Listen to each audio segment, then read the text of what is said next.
کیا آپ نے دیکھا نہیں اس شخص کو جس نے ابراہیم علیہ السلام سے ان کے رب کے متعلق جھگڑا کیا؟ رب کے متعلق جھگڑا اور ڈیبیٹ کیا تھی؟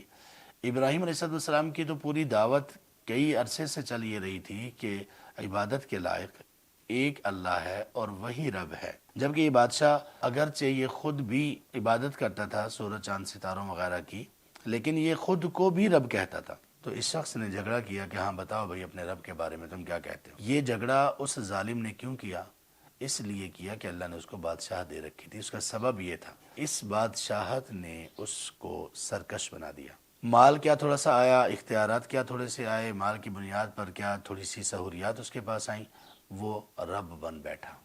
اور آج ہم میں سے بھی بہت سارے لوگوں کا یہی حال ہے، جب ان کے پاس مال و دولت آتا ہے فراوانی کے ساتھ تو وہ بھی رب بننے کی کوشش کرتے ہیں۔ وہ بھی یہ چاہتے ہیں کہ جو ہم کہیں اسی طرح سے ہو، اسلام کچھ بھی کہتا رہے، وہ الگ بات ہے۔ ہمارے اپنے سوچ کے زاویے ہیں عقیدے کے بارے میں، قرآن کے بارے میں، مختلف چیزوں کے بارے میں، ہم بس اسی کے مطابق چلیں گے اور کوئی بھی ہمارے سامنے نہ آئے۔ یا رب لوگ اس طرح سے بھی بنتے ہیں کہ سبحان اللہ، لوگوں پر ظلم کرنا، لوگوں پر تعلی کرنا، لوگوں کو دبانا، لوگوں کو اپنا غلام رکھنے کی کوشش کرنا۔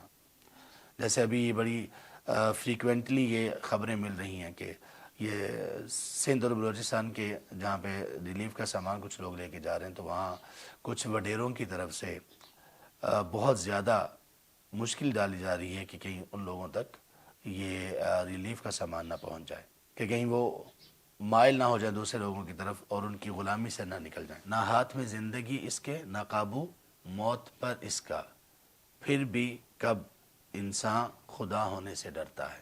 کہ زندگی اور موت انسان کے اختیار میں نہیں ہے، لیکن پھر بھی انسان خدا ہونے سے ڈرتا نہیں، یعنی اپنے آپ کو خدا بنانے کی کوشش کرتا ہے۔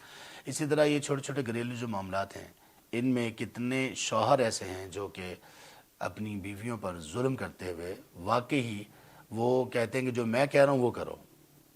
حجاب کے معاملے میں، خیر کے معاملے میں کتنے ایسے ظالم ترین شوہر ہیں جو خدا بننے کی کوشش کرتے ہیں۔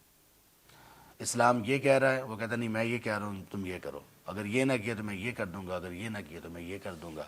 مار پیٹ، گالی گلوچ اور اس طرح کی پتہ نہیں کتنی چیزیں ہمارے معاشرے میں چل رہی ہیں۔ اس سے یہ پتہ چلا کہ کبھی کبھی یہ جو دولت ہے یہ بہت زیادہ خطرناک ہوتی ہے۔